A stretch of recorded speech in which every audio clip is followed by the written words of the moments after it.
Bill has been drafted and is ready for review. We want to hear from you. Go to www.japarliament.gov.jm to download a copy of the new bill. Join the conversation. Make a written submission to Clerk to the Houses, Gordon House, 81 Duke Street, Kingston, or via email clark@japarliament.gov.jm. All written submissions must be sent by Friday, January 29, 2021. Join the process. Let your voice be heard.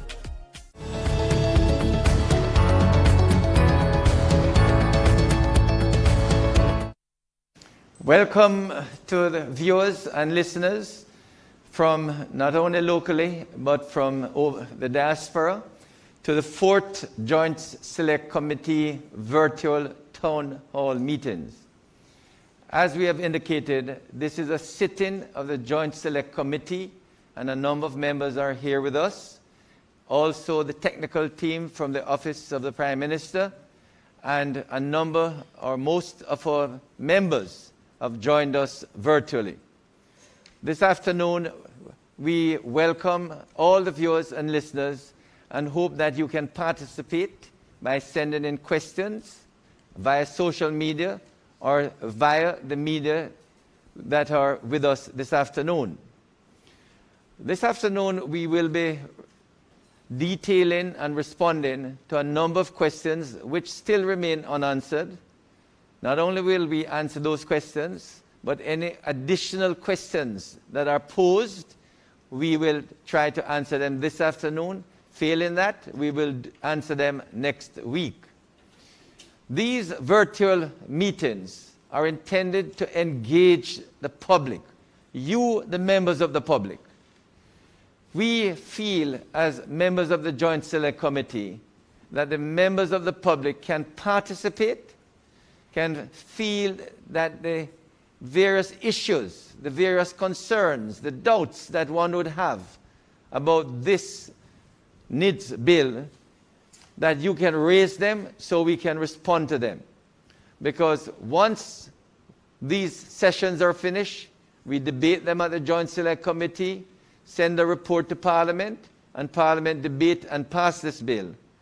We want you, members of the public, to feel confident that you can enroll in the NIDS bill. We have gone through most sections of the bill, but because we have new listeners, new viewers, we will go over several sections. But in addition, we will deal with additional areas of the bill. In particular, as I indicated yesterday, we want to touch on the NIRA, N-I-R-A, that is the National Identification and Registration Authority. This is the body that will be responsible for the enrollment, for the real protection and securing of the data, and basically that's the body that will be totally responsible for everything under this bill. But in addition, we have an appeal tribunal, which is detailed in the 2nd schedule. And in the 3rd schedule, we have an inspectorate, and that inspectorate will ensure that the NIRA, that is the first body in the 1st schedule, carries out its work properly. So a lot is in store, and we hope we will engage, enlighten, and really excite you this afternoon as we discuss additional provisions of this bill. With me this afternoon are some members of the committee. As I indicated, most are actually online. We have Ministers Aubin Hill and Marsha Smith. We are expected to be joined by Minister Johnson Smith any minute now. And we have once again with us Member of Parliament from Clarendon, Mr. Dwight Civils.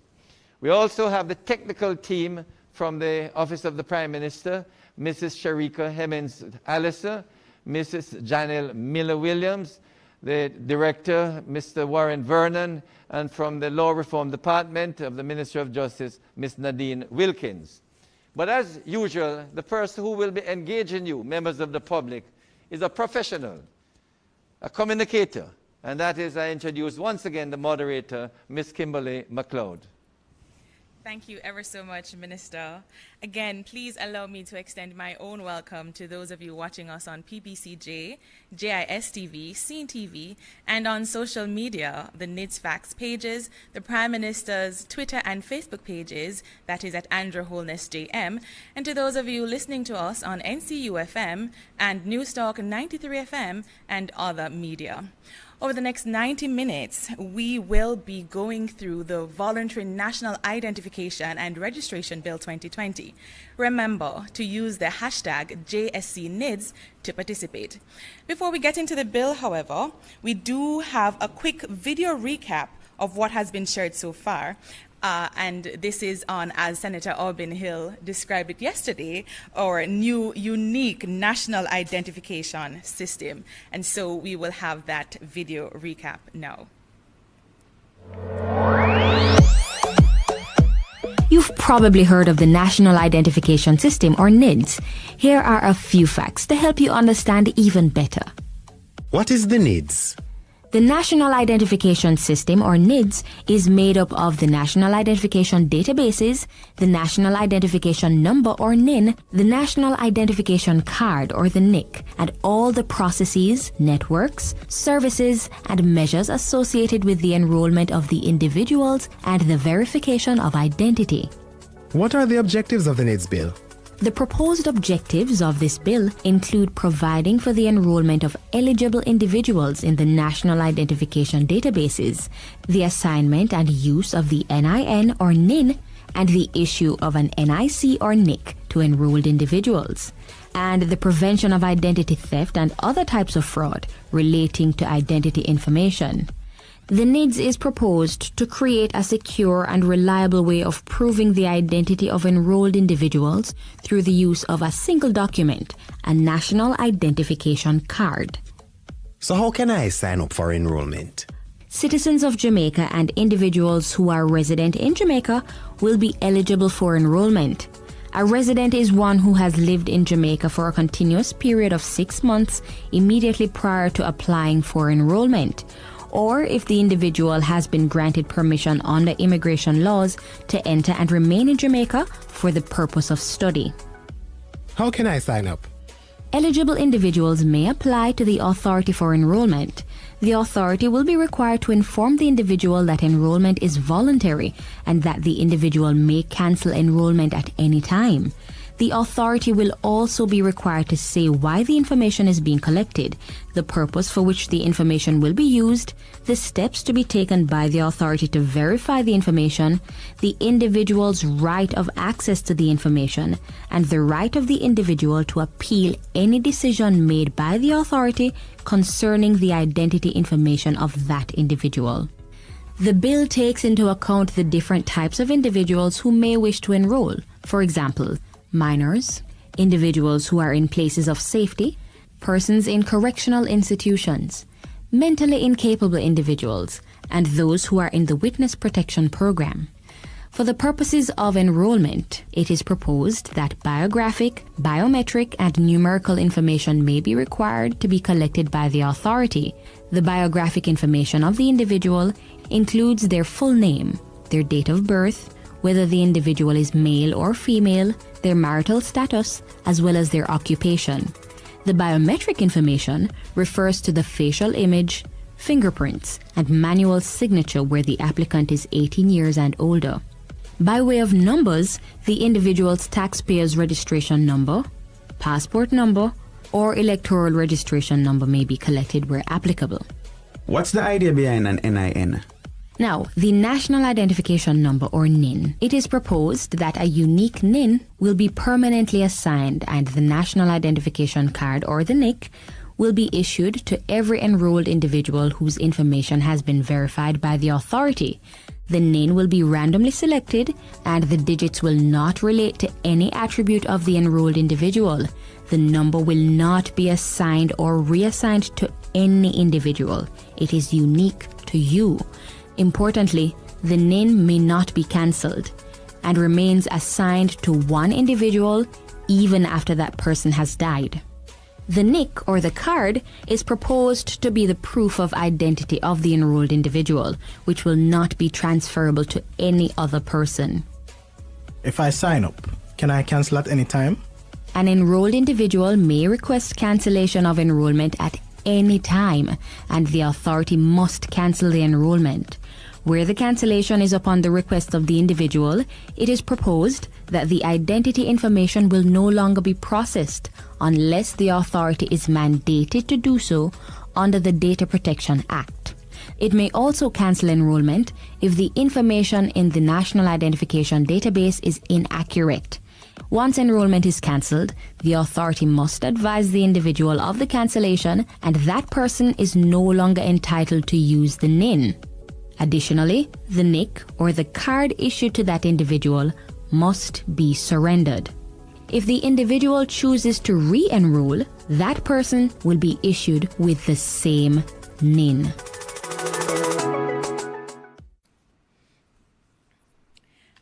Very thorough explanation there.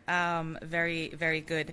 And welcome back. If you are just joining us, we just concluded a quick recap on the NIDS, and now we are going to go into some more details as to which entity will be managing the NIDS. I'm going to ask Mrs. Hemmings Allison, would you quickly take us through the clauses that facilitate the establishment of the authority that will be managing the NIDS? Kimberly, good afternoon, moderator, good afternoon, chairman, members of the committee, colleagues, and to the listening public. So clause 5 of the bill, it establishes a national identification and registration authority, which it says shall be a body corporate to which the provisions of section 28 of the Interpretation Act applies. And so what this means is that the authority will be a body corporate which can sue and which can be sued in its own name. And if we look at clause 5.2, it says there is hereby established within the authority an office to be known as the Office of the Registrar General, which under the management and control of the authority will be responsible for carrying out the functions of the Registrar General. So that's a clause which establishes the National Identification Registration Authority. Awesome, thank you. So what is the proposed structure of the National Identification Registration Authority?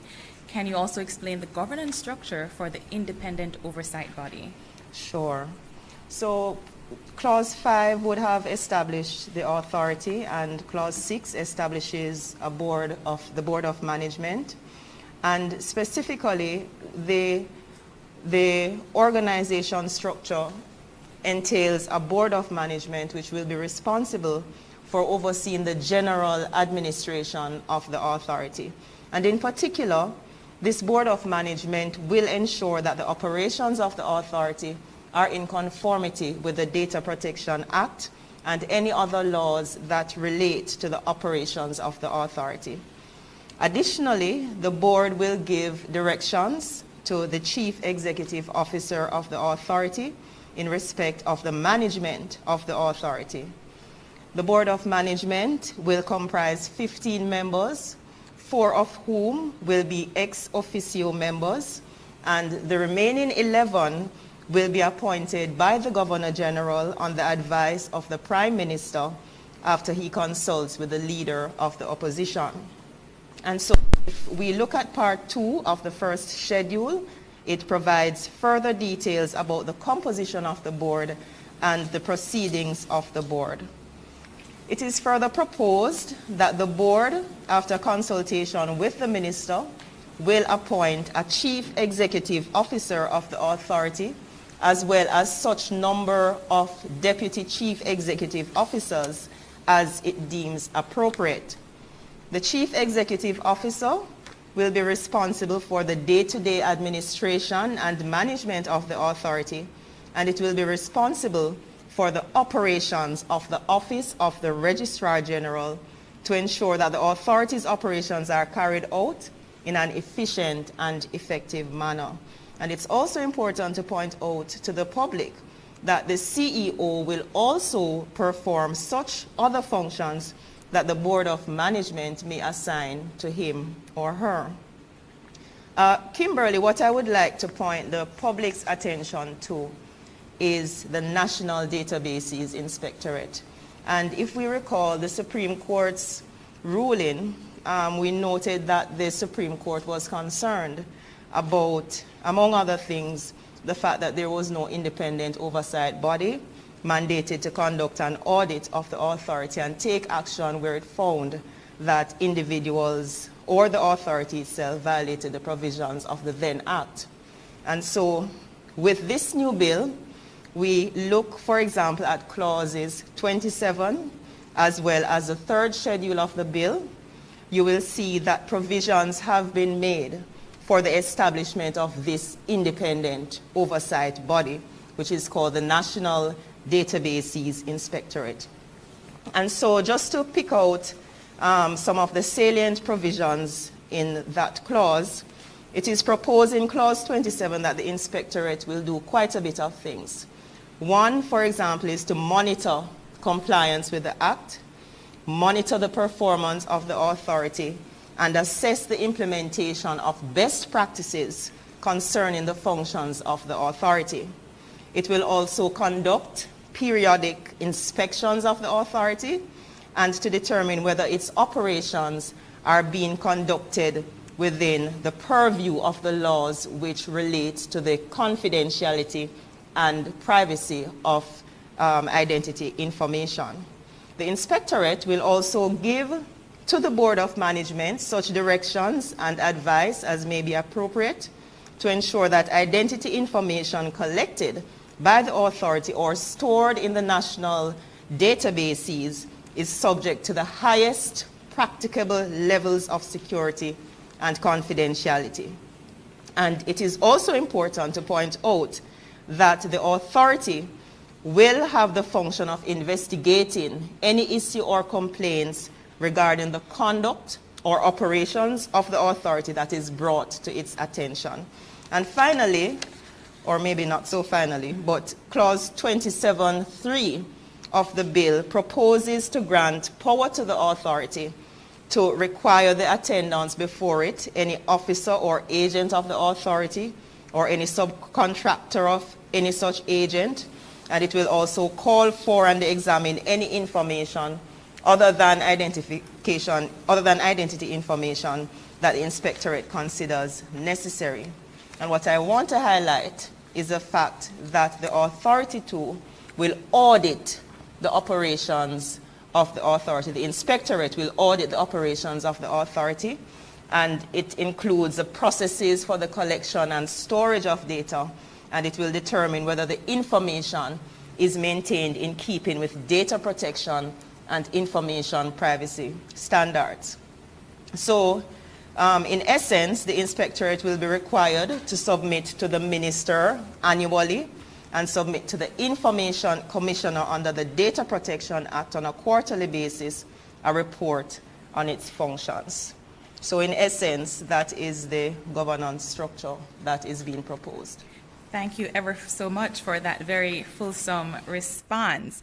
So we got a visual representation of the structure of the NERO, which is a new acronym we're introducing today.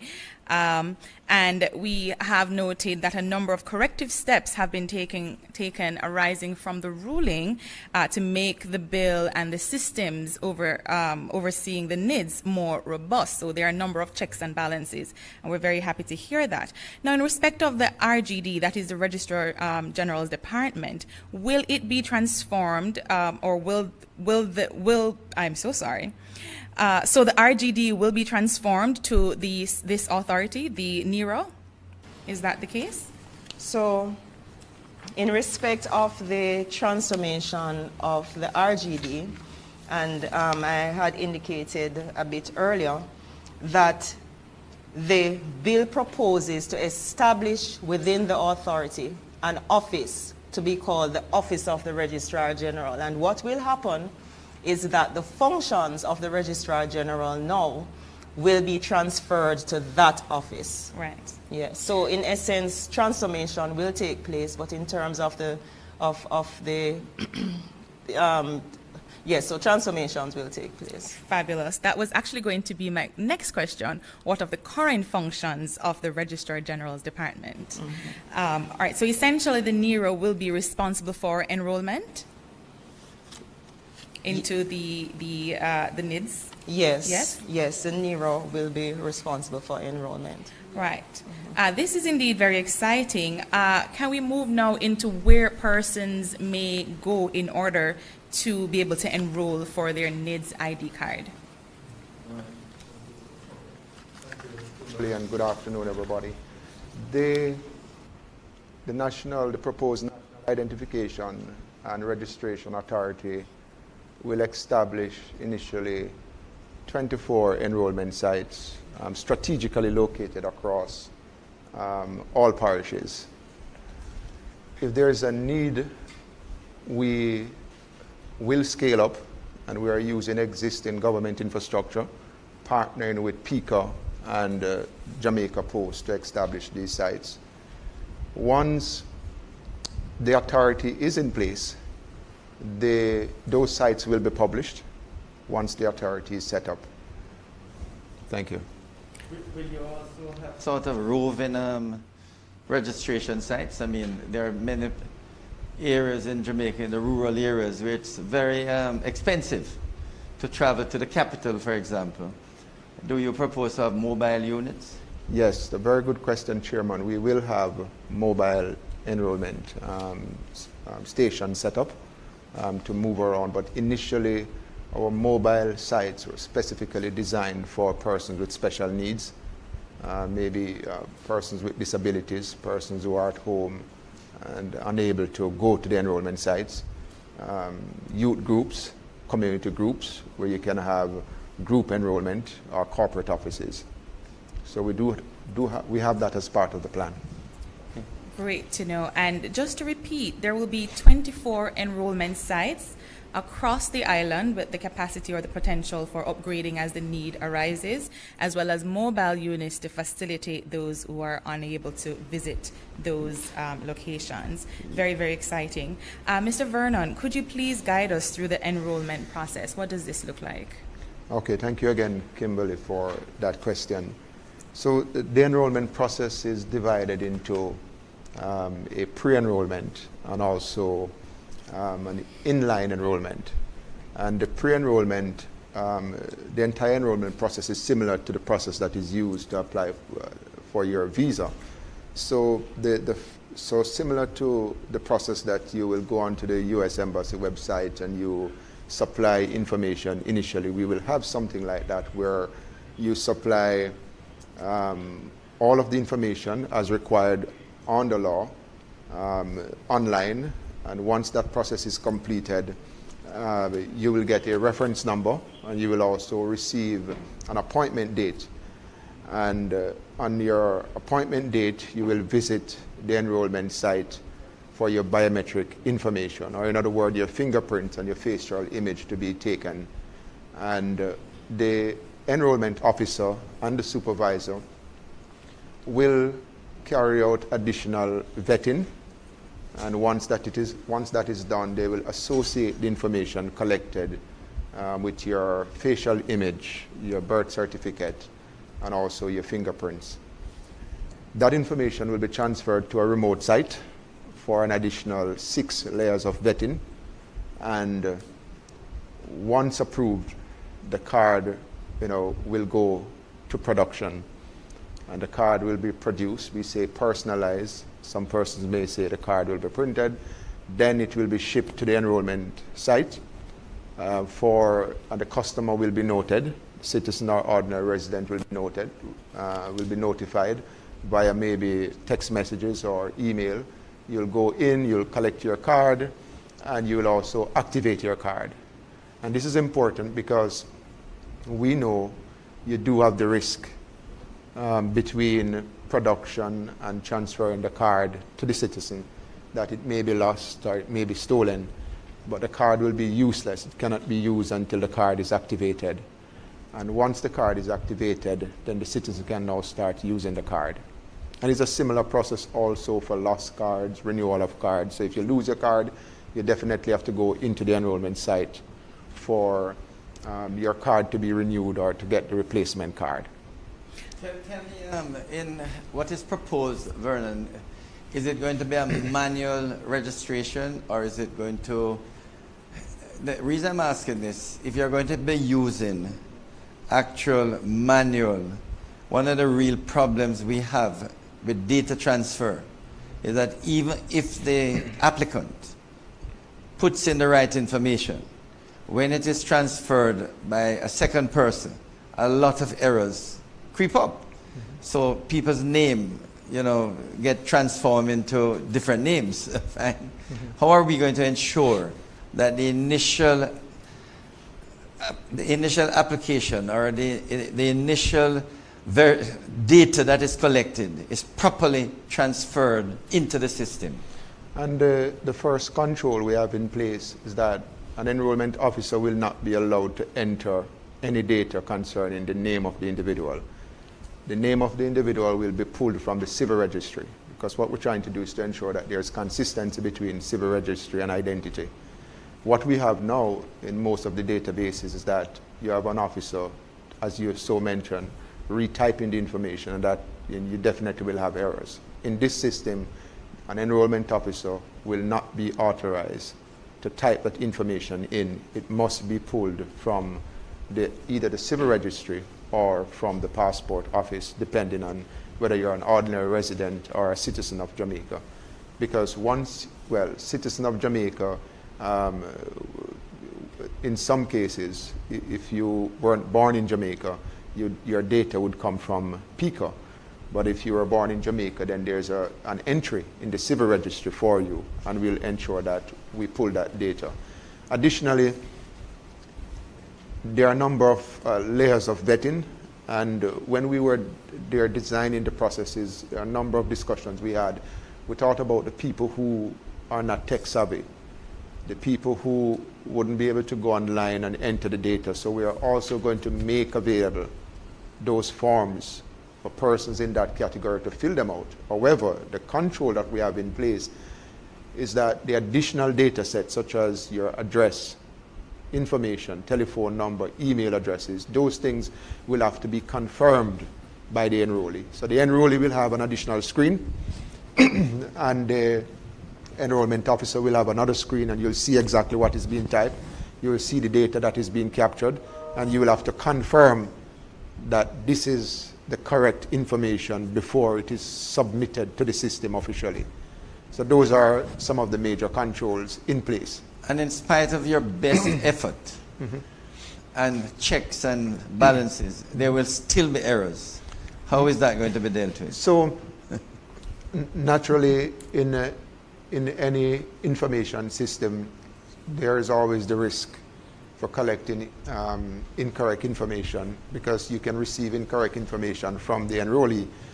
So there will always be a continuous process for vetting. But one thing we do know is that any error concerning your name and your date of birth, that would have to be corrected from the civil register side. So if they've gone through the appropriate vetting and your name is Delroy Chuck for years and there are no errors, and you confirm that, then we don't expect to have, or we don't envisage to have much issues there. But we expect to have issues with addresses, issues with telephone numbers and so on. But the continuous vetting process in the background will I think this that. is important to note, you see, because speaking personally, my name has come out so many times as Detroy, Delroy Church. Okay. And I mean, you keep correcting persons to say you're putting the wrong information.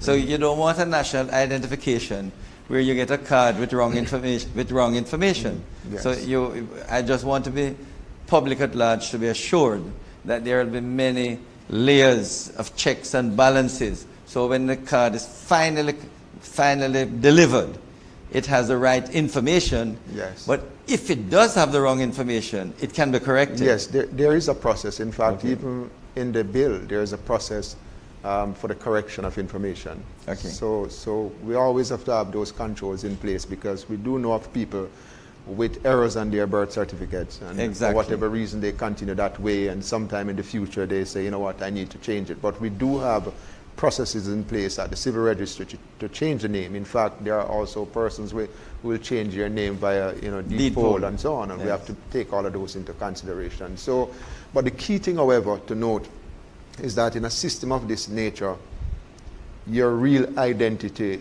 is really your biometric, your facial image, and your fingerprints, because those are very difficult to change. And but all of the other attributes, you can change them. You can change your name when you feel like. You can change your address. You can change your telephone number. But who you are, which is really your biometric, is very difficult to change. And that's a key point. Wonderful. Great. Thank you so much. And the minister wants to make doubly sure that there are systems in place to ensure the correctness of the information on the national ID card. So there was initially much concern about the type of information that citizens would be required to submit in order to enroll. Could you just itemize for us? I know you mentioned it earlier, but could you just itemize specifically what information citizens will be required to provide in order to enroll in the NIDS? Okay. Do you want to take that, Sharika? Okay, thanks. Of the bill, it speaks to the identity information that the authority may require of persons who are desirous of enrolling in the NIDS.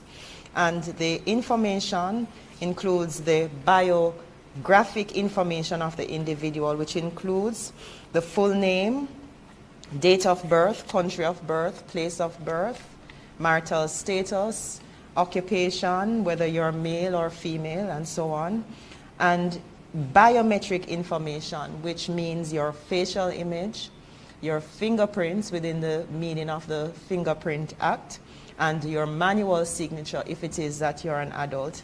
And the authority may also require some reference numbers if they are applicable. For example, your TRN, your driver's license number, your passport number, your national insurance number, and so on. So what happens when the person renews their driver's license or passport and they get, for example, a different passport number, which is possible? You know, do they have to take it back to the authority to have the change made? I mean, it may be an older person. Do they have to wait the 15 years? Or can they change it if a number changes or an address changes during that period? So, I can respond to that, Chairman. So the only attributes in the system that would consider to be fixed is your facial image, your fingerprints, and the name. Those are the fixed attributes. Everything else can change. And in the bill, there are provisions in the bill, and Nadine, you can even comment on that, where the authority, can check on these things to make sure that the database is updated. In fact, the authority, if the law is enacted in this form, will be mandated to ensure that the database is updated. Will be mandated to make sure that there are systems and processes in place and controls to make sure that the address is correct, that the reference numbers are in fact correct. So all of those things are in place. Nadine, you want to mention that any at all? Sorry to call on you. Well, I was just affirm what you said about the need for the authority to verify all the information that the individual has given. And it is understood that life events will happen and that information provided at enrollment will change during a person's life. The scheme, though, requests of that individual for the information to be provided to the authority when these changes occur. And it is intended or expected that a very seamless procedure will be made possible by the authority for that kind of updating to be provided with the online resources that we now have, that it would not be something onerous, that they have to go in and so. So we want to tell the citizens that even after you get your ID, you will still have the opportunity to be in communication with the NERA. And in communication with the NERA, they can still not only check on any requests that have been made of their information, but they can also update their information. Good. In some countries, it's a requirement by law for the citizens to update their address information. The system is being designed for the citizen to be able to update their addresses remotely. And that is very important. And I also need to mention that we are aware, and that is why in the bill it says may, Nadine, correct me if I am wrong, it says, you know, all of the information, the identity information, the authority may collect those. But the reason for this is because we are aware that there are persons without fingerprints. And we have special processes in place to treat with that. In fact, it's somewhere about, the data we have is somewhere about 20,000 Jamaicans that would be in that category, which is roughly about 0.6% of the population. So we have special controls in place to manage those risks. Wonderful. Great. So as has been explained, the information that is required, and just for clarity for the public, you will be required to provide biographic information and biometric information. Biometric information being your facial image, fingerprint, and your manual signature, and a reference number where applicable. And I was going to ask, what provisions will be made for persons who are unable to provide a fingerprint? Could you tell us what provisions exist to facilitate those persons? So, while we don't want to get into the inner details for security reasons, because you do have persons who will want to attempt to cheat the system, and they are not in those categories. So I would prefer not to disclose the inner workings, but what we can say to the public is that there are clear processes in place to ensure that we exempt persons that are in those categories. In fact, the Disabilities Association, we will partner also, because there are persons, we have to ensure that any form of disabilities, that somebody don't turn up to the authority and say, I can't do this because I have this disability. We're going to have to validate all of those. Naturally, if you see someone step to the enrollment center and the person don't have any hands, then it's a given. But there are some disabilities that will have to definitely be verified before we proceed, because the officers at the enrollment sites, they are not medical doctors, so they will have to depend on a third party for the verification. Mrs. Allison, you wanted to add something? To Warren's point, there are provisions in place in the bill. So, for example, if you look at clause 11(1)(b), fingerprints, it cross-references the Fingerprints Act. And in the Fingerprints Act, fingerprint includes a palm print or a footprint.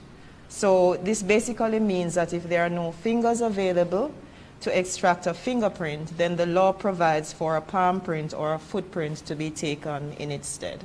Right, thank you so much. So a very inclusive process where no one will be left behind. So if you are, by virtue of any issues, unable to provide a fingerprint, you need not fret. There are provisions made for you. I just wanted to ask though, from the time that I apply or take steps to enroll in the NIDS, how long does it take for me to get my card in hand? When you talk about time frame for the delivery of services, you're really talking about the service level agreement. So while the NERA will provide several services such as renewal of cards, new enrollment, the replacement of lost cards, and all of those, we have to tie all of those to what we call service level agreements. We do have models that we looked at, and what the models are telling us now, based on our estimates, is that we can deliver identification cards between 1 to 7 business days.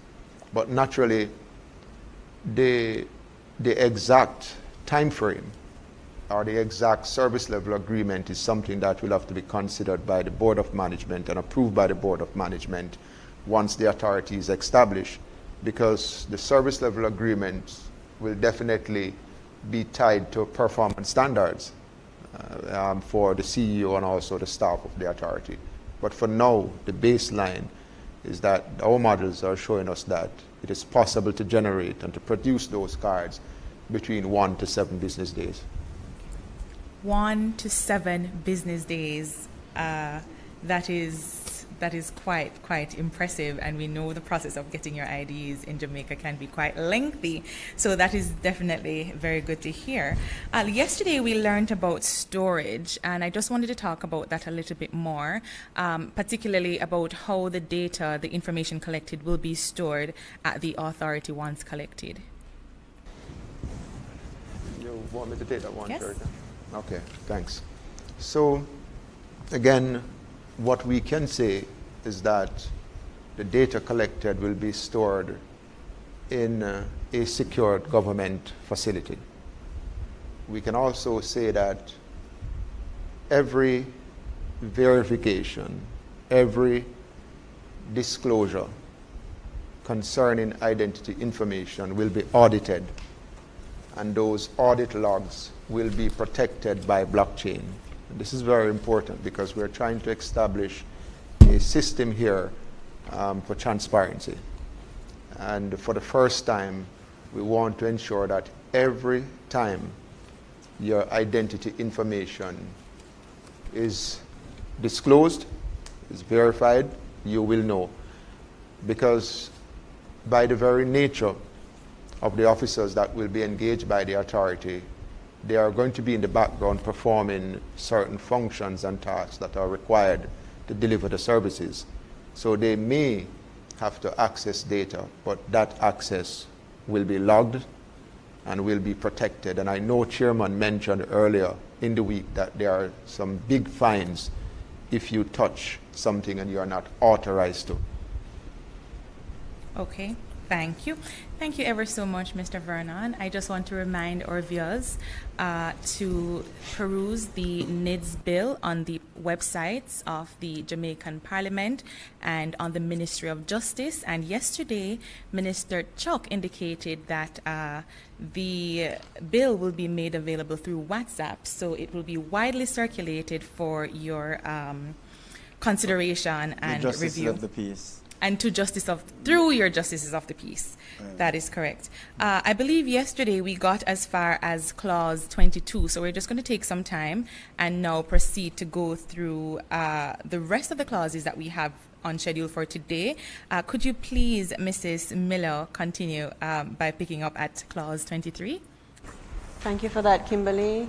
Good afternoon, Chairman, other members of the committee, colleagues, and the general public.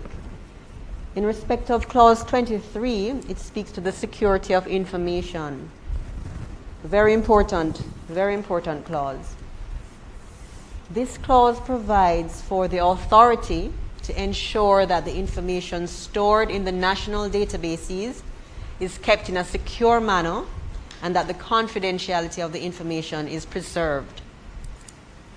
It also ensures that the authority shall take all necessary steps and measures to protect the information from unauthorized access, use, and disclosure, to ensure that its employees and agents comply with these measures, to ensure that the identity information of enrolled individuals accords with the highest level of security, and to implement systems to detect any unauthorized access to or use of the information, to implement monitoring processes to identify any unusual events, to encrypt all such information containing biometrics or other identity information, to restrict the categories of its staff and agents having access to the national databases, and to take all necessary steps to ensure that the physical security of the servers of the national databases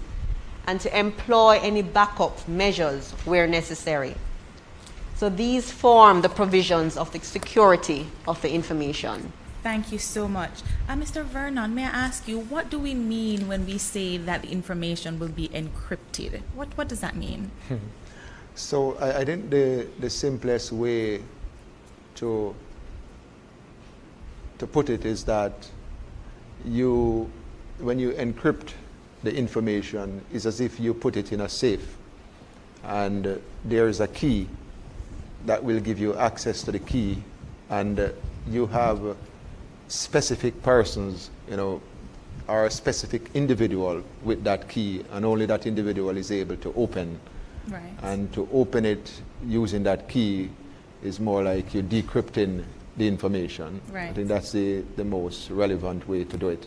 All right. So basically, your information will be so secure. It would be very, very difficult, and only a small number of very special people will be able to access that information. I'm looking here at Clause 25, which seems to speak to authentication. Mrs. Miller, could you walk us through Clause 25, please? Well, Kimberly. In respect of Clause 25, it speaks to the request for or for authentication and verification services.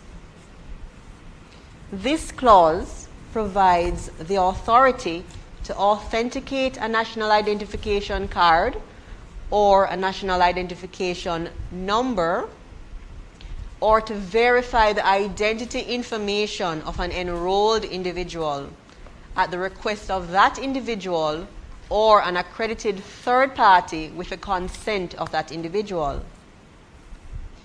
This clause also makes provision for a person to apply to be an accredited third party. Furthermore, when an individual makes an application to the authority to this effect, that individual is entitled to be provided by the authority with the following information. 1, a statement of all the information stored in the national databases about that individual, and a record of all the requests made by entities for verification of identity information of that individual. Awesome. Yes.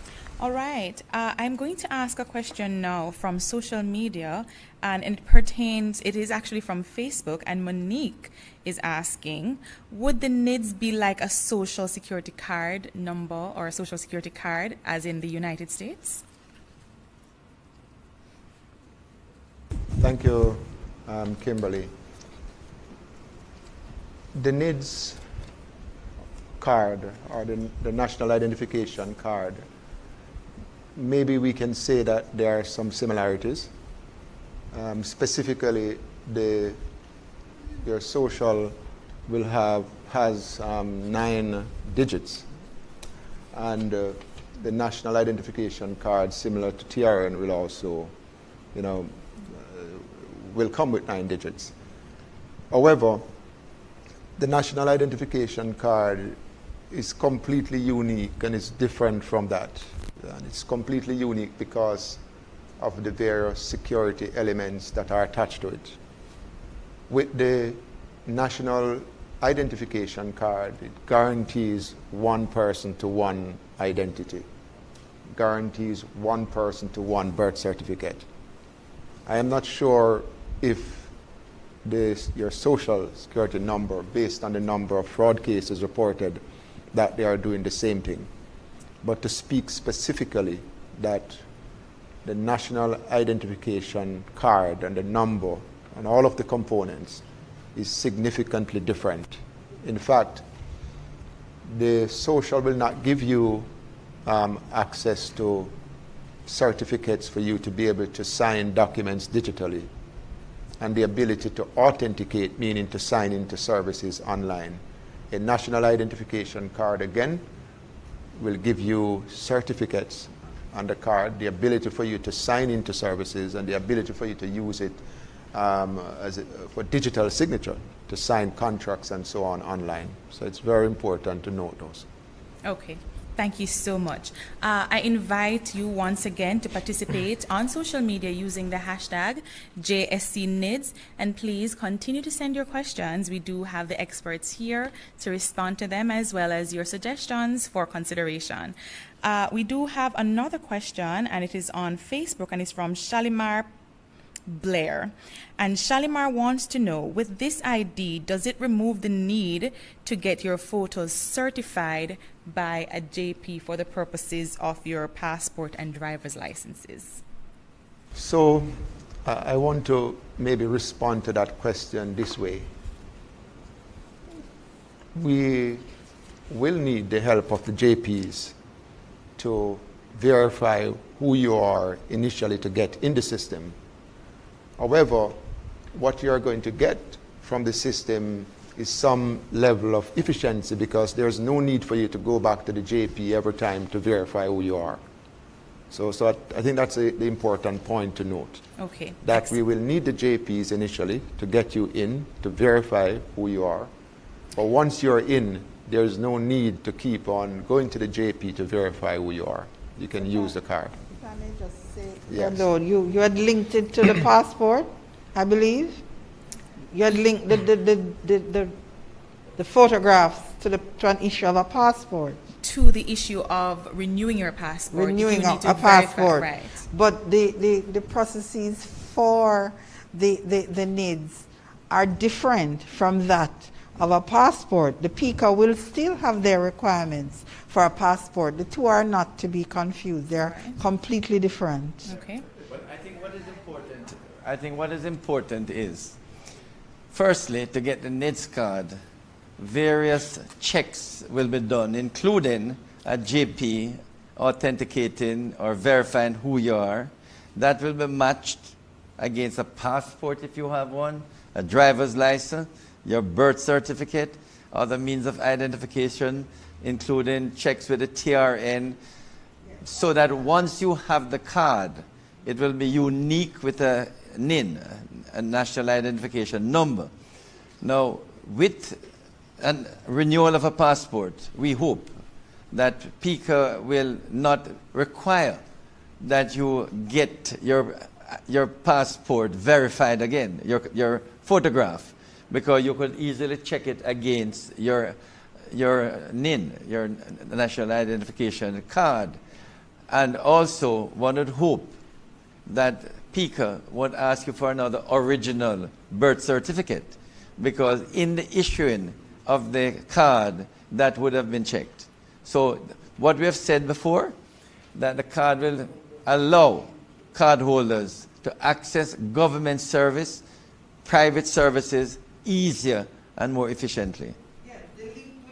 The registry also makes it possible for NERA to issue this card with the full resource of the contents of the civil registry, supporting the information that's on that card. So there's no need to look beyond that information to request a birth certificate.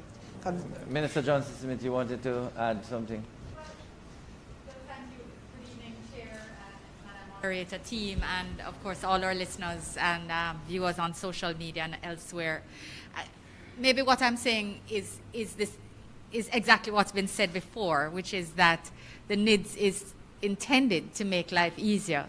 So if you have your NID, that is, if you have your NIC, your National Identity Card, then gone will be the days for you of having to find 2 bills in your name to prove your address, plus getting your 2 photos signed by a JP, plus ensuring that you have at least 2 government IDs, one with a picture, so you have to be looking for the voter ID or the driver's license and the TRN or the passport, and gone will be those days, because all of the verification will have been done at the initial stage when you enroll in the system.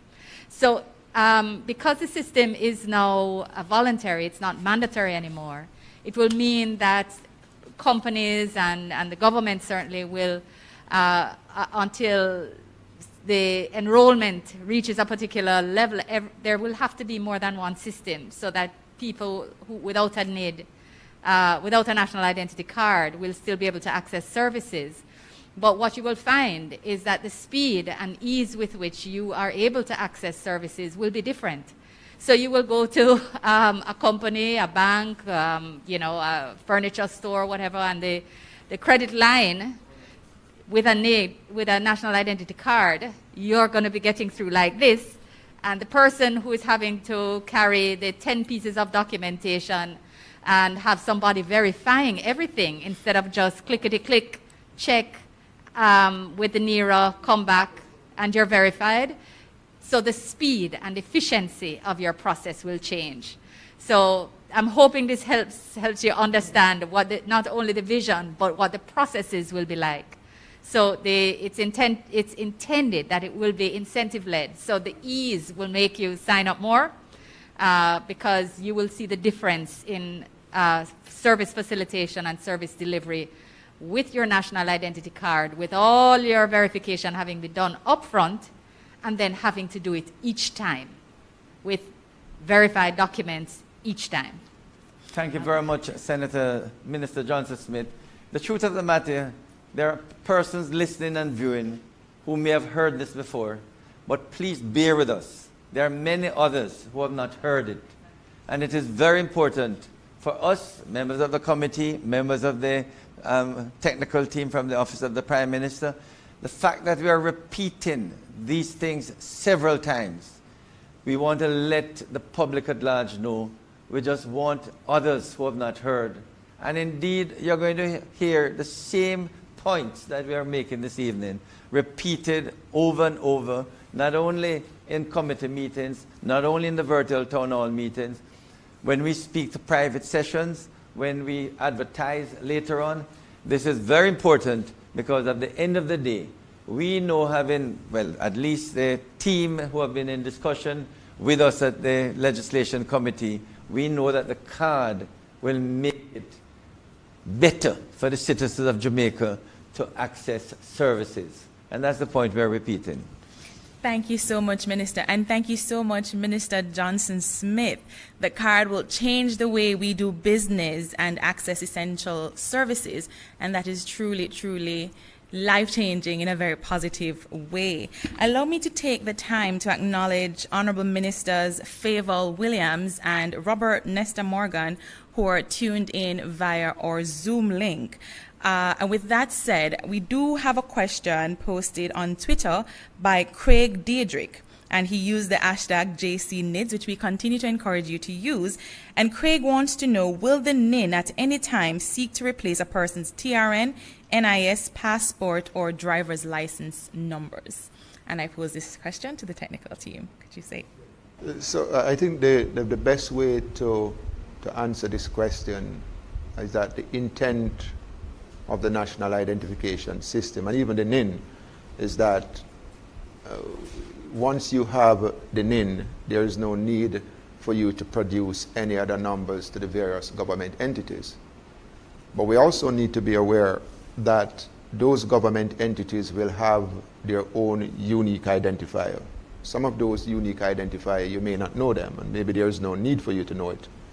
If you have a national identification number, there may very well be no need for you to know what your tax unique identifier is because of the linkages. There is no need for you to know what your NIS would be. There is no need for you to know the unique identifier that they are using for PAT, because remember, we have a distributed system. We have different ministries and agencies that are governed a particular way, and they have their databases. But the key thing as an engineer is that you must have a universal unique identifier, and this is where the NIN is. So we are not saying that it's going to get rid of them. Mm-hmm. Okay. Thank you so much. Senator Robin Hill would like to just... The question as to whether we will do away with particular cards, actually there are two questions. One, legally we won't, because NIDS is not mandatory. But in practice, what's going to happen?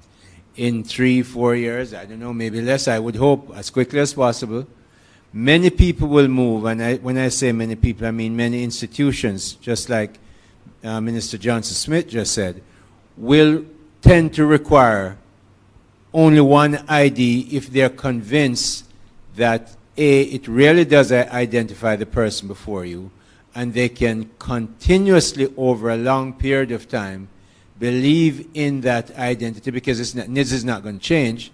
So in time, in practice, if not in law, the NIDS will become the premier identification that most anybody will tend to ask you for, which is why you should try and get your NIDS card as quickly as possible So you stop carrying passport around, TR and all that.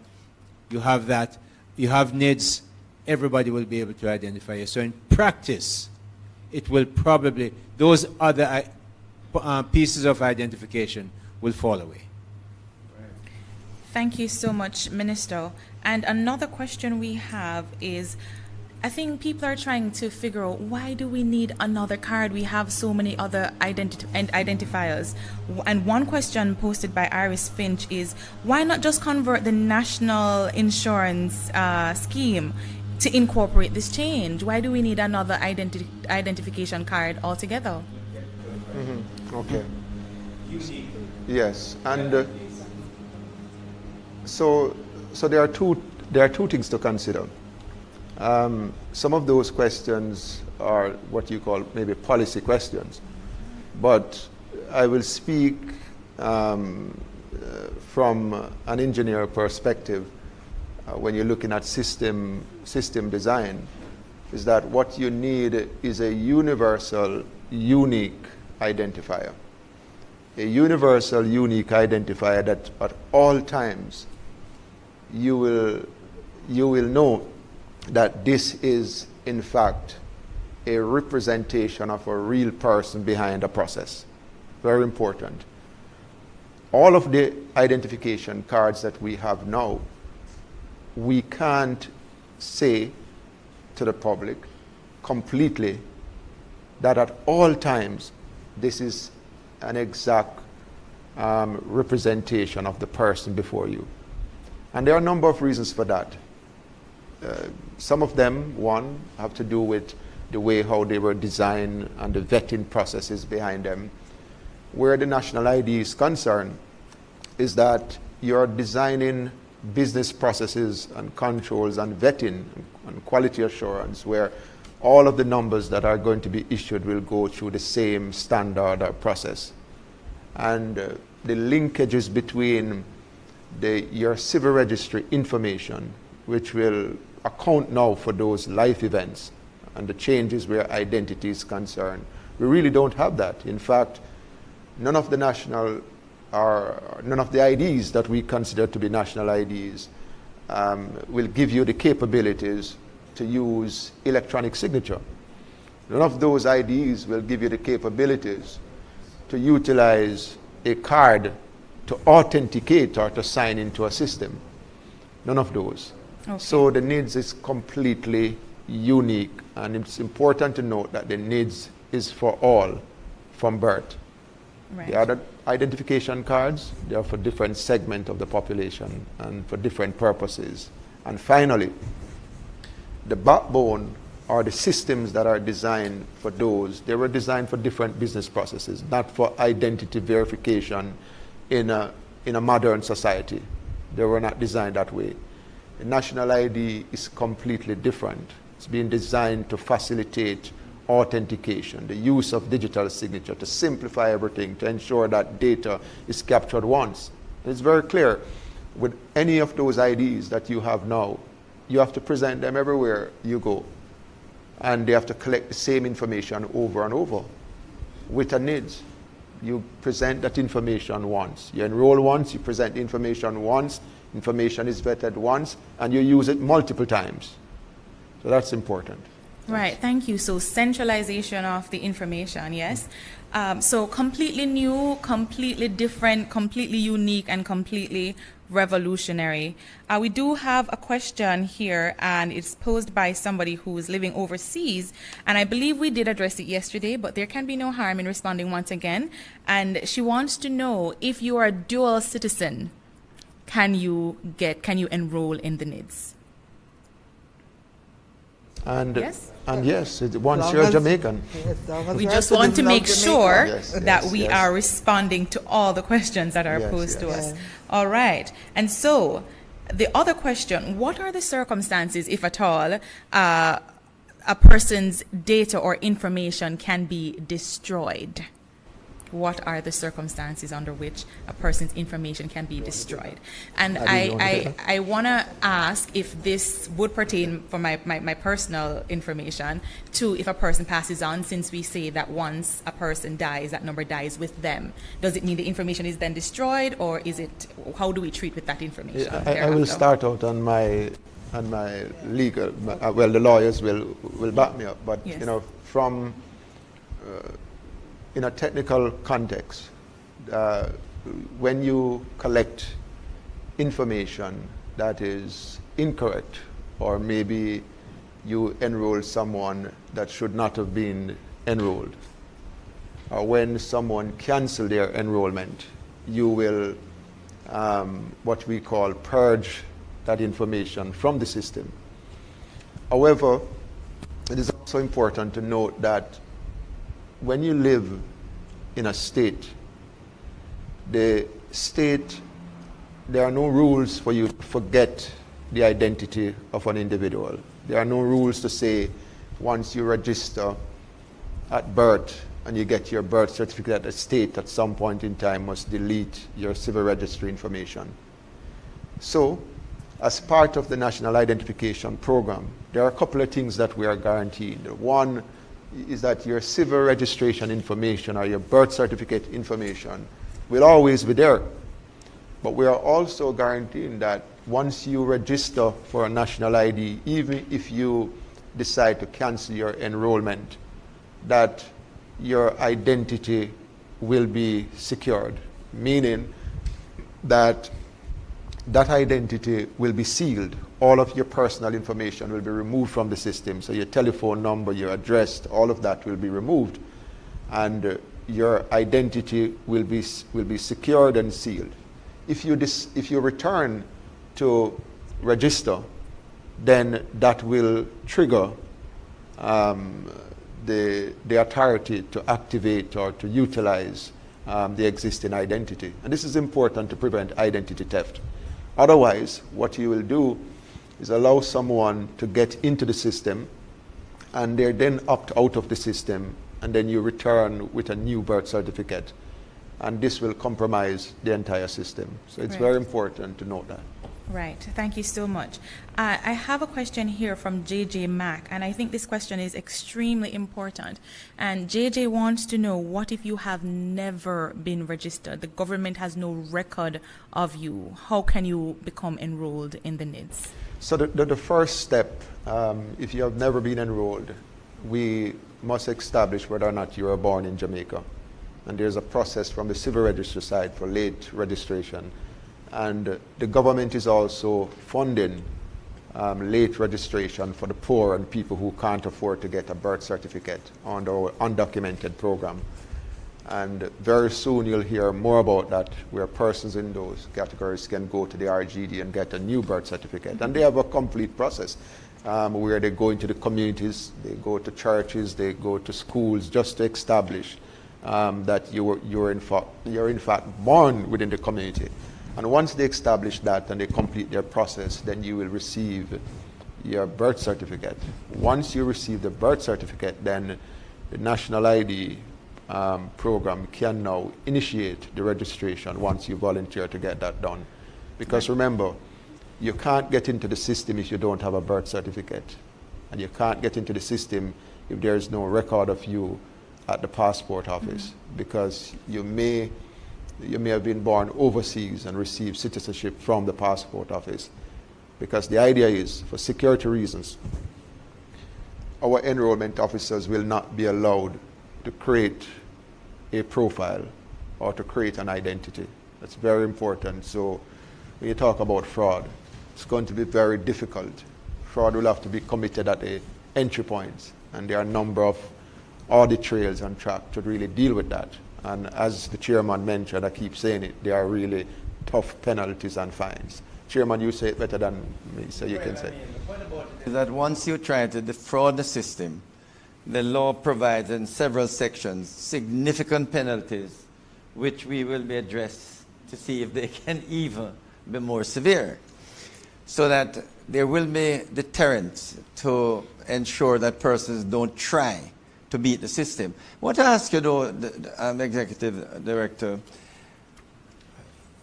at birth, would a NIN be issued at birth, or do the child or the parents or guardian have to wait until the registration takes place? So the provisions in the bill is that you can enroll from birth, but for a minor, as you know, the parent would have to volunteer for that to be done. So I'm really asking, when the parent comes to register the birth, yes, will that be an automatic registration of a NIN?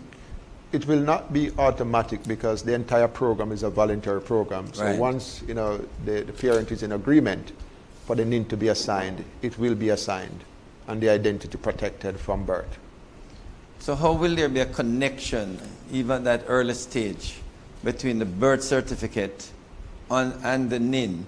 Would it not there be a good consistency to do it at an early stage once this NERA is in operation? Absolutely, there is a need to, but again, we are operating in an environment where it is not mandatory, and Right. those are some of the risks that we have to manage. The reality is that if you decide not to, then we won't be able to enroll you or to secure that identity.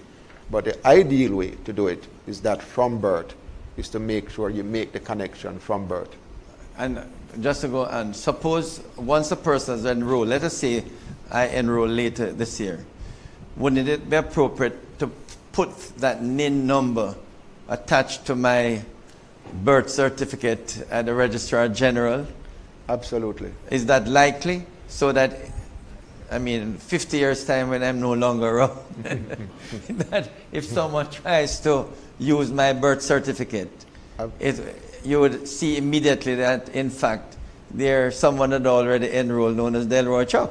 Yes. No, I'm just asking because, you see, it seemed to me that you need to do some matching so that once I am enrolled, then you should put my NIN number beside my birth certificate at the Registrar General, so that later on, when I passed away, if someone tries to use my birth certificate, it's clear that they can't because there's a number there already.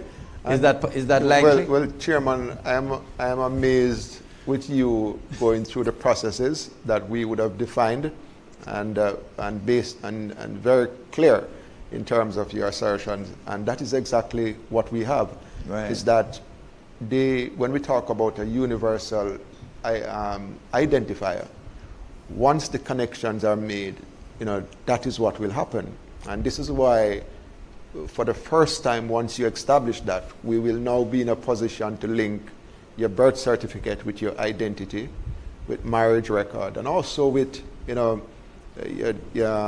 all of the other civil events, such as death records and so on. And that is why we spoke about the benefits of the needs to remove life certificates, to say to seniors and persons that are on the pension program that the possibility is there. It's just for government entities that are asking for life certificates for them to look at their business processes and to make those changes, because there is no need to ask for it, because the death will have to be registered in the civil registry, and once that is known, then identity will be aware. You will know that the person is no longer alive. And I make this point because that will sort of encourage and educate the public at large to know why the NIN is so important.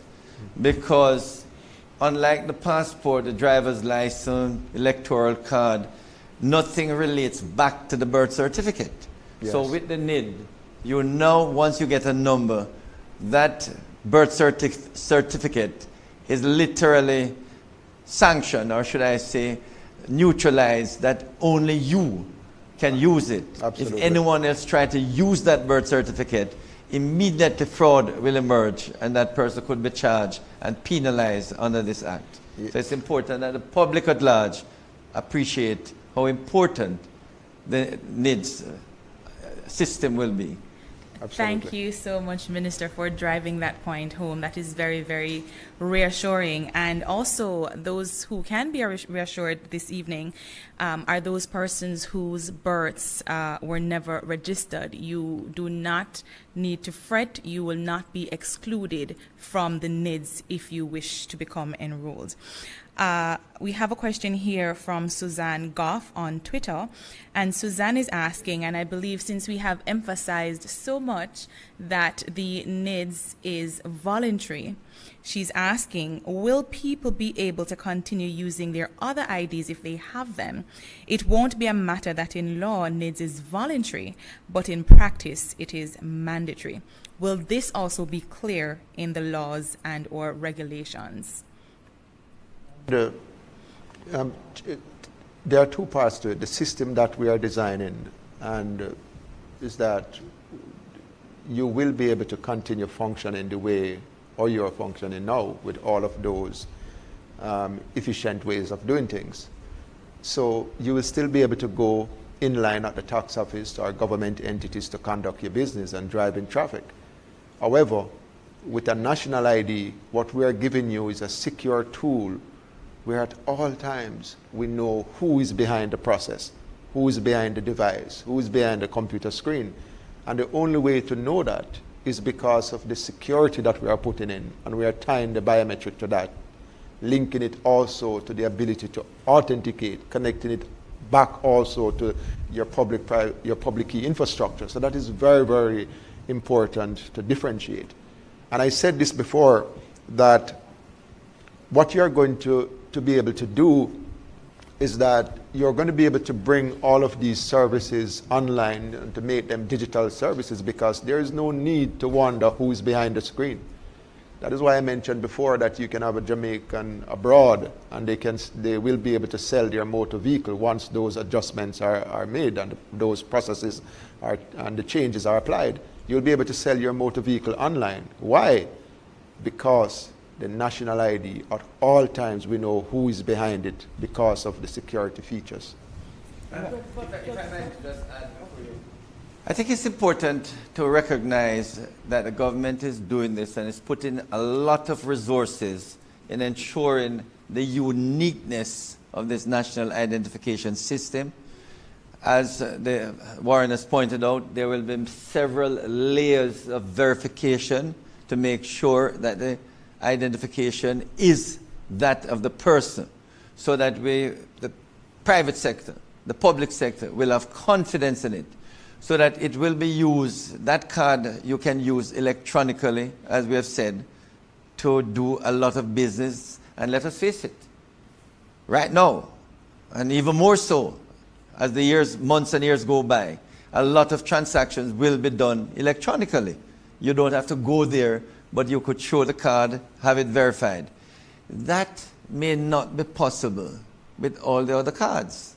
You see, so that there are other private sector, public sector might say, well, no, we can't accept that card. Unless you have the NIDS card, you have to come in. You have to come and verify your identification, so that the benefit will be enormous. Yes. Ms. Wilkins. Sure. To be clear, that based on the question that was asked, that there are no provisions in the bill that bar the use of the existing cards, that limit their use in any way.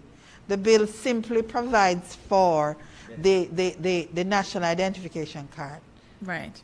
Thank you so much. So the short answer, Ms. Goff, is that you will still be able to use your current IDs. However, you may find the process just a little bit more cumbersome, and that is what the NIDS will be eliminating. I also have a question here, and it speaks to voluntary withdrawal from the NIDS enrollment. So assuming that persons have heard about the NIDS and they have enrolled, it's very exciting, but they decide they no longer want to be part of the NIDS facility. Are there provisions for their withdrawal? The answer is yes, because the provision, I think it's clause 14, provides that they can apply to deregister, but they must put it in writing and surrender the card at the same time. Now, if they don't have the card, they will have to pay because it was lost. Right. Then they will have to pay to get a card, so it can be surrendered with the written application to deregister. Right. All right. Thank you so much. And in respect of persons being unable, so for example, and this is a question from Twitter, you need to be verified in order to become enrolled, but you signed a certain way on all your previous documentation, but you can no longer sign that way. How do you treat with that? How do you go about verifying that individual? So when you talk about manual signature, there's really no restriction in the bill re manual signature. We are asking for a manual signature, and we expect that the signature that you will use is a signature that, that is your signature. So whatever manual signature is applied to that application form at the point of enrollment, that is what the system will use for verification for your signature moving forward. Because people can change their signature. The only thing we are saying is that the signature that you submit to the authority will always be the signature that we'll use to verify your manual signature. And that is important because that signature will also be printed on the card. Mm-hmm. So if you take the card to an establishment to verify who you are, then naturally that establishment would require you to sign the same way as it is on the card. And there are experts that can verify that.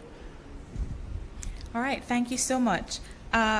What of persons who want to know what about the validity period? So we did answer this question yesterday, but if you could go ahead and talk about the validity period of the cards and why it is that it is established in that manner.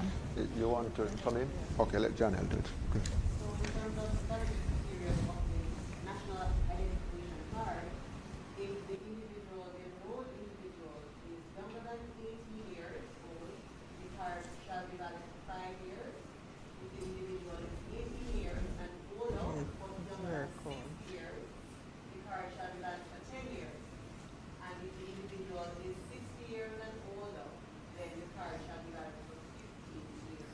Yes, and you mentioned yesterday why it was established in this fashion. I believe it was Mr. Vernon who explained why we had these varying periods of validity. Could you just recount that for us? Yes, just to repeat, from birth all the way to 18, the features often, the features change quite often. And that is why we utilize the existing standard in government for passport, where every 5 years you will facilitate the renewal. Mm-hmm. But for adults from 18 to 60, it's every 10 years. Right. Because believe it or not, persons within that age group, you tend to see changes over 10 years. The before and the after, and you see quite a number of those pictures on social media. And also when you get to 60 and above, the features, usually change between 15 years. So that is why we adopted those standards. Okay, thank you so much. So again, the periods of validity for the card are 5, 10, and 15 years, depending on various where you are when you received your card. All right, thank you so much. I have a question from Pierre Parkins, and I will be wrapping in just a minute. What is the minimum age that biometric information can be collected, and does it have to be updated on a schedule? A very good question. So the minimum age to collect the biometric information is from age 6, and that's for the fingerprints. However, the system is capable of capturing a facial image from birth.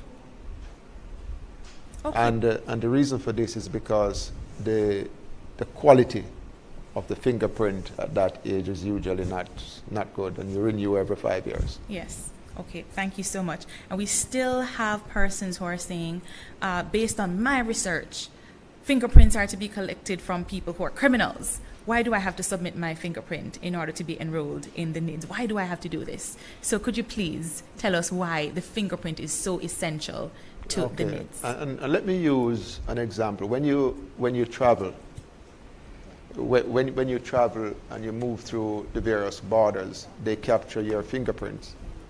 And I would have traveled before, and I'm not a criminal. There are a lot of Jamaicans who would have traveled before, and they capture your fingerprints at the borders. And the reason for this is because they are trying to achieve the same thing that we're trying to achieve, is to ensure the uniqueness of all of the individuals, to ensure that they know who you are, and they can only know that using your fingerprints and your facial image. It's very important to note that. And it's the same thing we're trying to accomplish. We spoke earlier in the town halls about the number of fraud cases, because we are unable to at all time to guarantee the uniqueness of the card. Thank you so much. And to the questioner, fingerprint is actually unique to the individual. In fact, twins, not even twins, have the same fingerprints. So that why fingerprint is used to identify not only criminals, but generally persons, is that the uniqueness of the fingerprint. And it is a fact, one of the reasons why the electoral system has now been so regularized and so safe is that they have used fingerprints to ensure that there's no dual registration. And so having that experience, we know that the fingerprint in the national identification system will assist with the uniqueness of the person, and in addition to the facial recognition, which is now also recognized as another unique way of identifying individuals, that will ensure that this system is really secure, safe, and also providing for good identifications of persons. Thank you so much, Minister. And with just 2 minutes to go, I wish to acknowledge Minister Johnson Smith for a quick comment. Thanks. I really just wanted to express it in another way again. It's for your security. It's for your security. It's to prevent identity theft. When you hear in other jurisdictions about rises in identity theft, you'll find that the numbers are higher in countries where their identification has no unique identifier like a fingerprint. So it is one of the ways in which we intend that the national identity card will be secure and your identity cannot be stolen. You all know that we're living more and more in a digital world, in a digital economy, that you need to be able to protect your identity in a digital space. And having your identity number, your NIN, and your card linked to your fingerprint is just one of the ways in which this system will protect you from identity fraud. Thank you so much, Minister. It is indeed for your protection. We have come to the end of today's discussion. We invite you to continue the conversation online using the hashtag JCNIDS. I'm Kimberly McLeod. That's all from me today, and I'm handing you now to our chairman. Thank you very much, Kimberly. Excellent job you have done once again as moderator. I'd just like to thank our viewers and listeners who have been with us. I just want to remind everyone that this, in fact, is a joint sitting of the Joint Select Committee and the National Identification and Registration System. You will want to thank Ministers Johnson Smith, Orvin Hill, Marsha Smith, and MP Dwight Sibbles. It's interesting, you may not know, but usually I try to have 5 members of the committee here, 4 plus myself, to say that at least at the banquet hall at Jamaica House, we do have a quorum. But most other members have joined us online. But I like at least to show publicly that they're sitting. We have quorate. We have a quorum. And I also like to thank the secretary, who I have not introduced before, Grayson Morrison, who you see sitting with us at the 4th virtual town hall. And the stenographers are here. They our good interpreter. And our interpreter is there with us. We want to thank you for being with us. And we want to thank the NIDS team, the OPM technical team on NIDS. And we want to thank you for being with us. Next week, we are going to repeat some of the clauses, but we will finish up the other clauses that we have not yet dealt with. I think we have gone to clause 25. We have 34 in all. Those are not necessarily expansive, so we will touch on them and also elaborate a bit more on the schedules. So we ask those members who have listened, if you want to join us again, please do so. But pass on the word to other members of the public to let them know they can get additional information on this very important bill, important for every citizen of Jamaica, because we feel that this NIDS system will make life easier for the citizens of Jamaica. So this is the end of the fourth session, virtual town hall meeting, and I now ask for motion for adjournment. Motion approved. The meeting of the Joint Select Committee is now adjourned until next week, Wednesday, same time at 5:30. The new NIDS bill has been drafted and is ready for review. We want to hear from you. Go to www.japarliament.gov.jm to download a copy of the new bill. Join the conversation. Make a written submission to Clerk to the Houses, Gordon House, 81 Duke Street, Kingston, or via email clark@japarliament.gov.jm. All written submissions must be sent by Friday, January 29, 2021. Join the process. Let your voice be heard.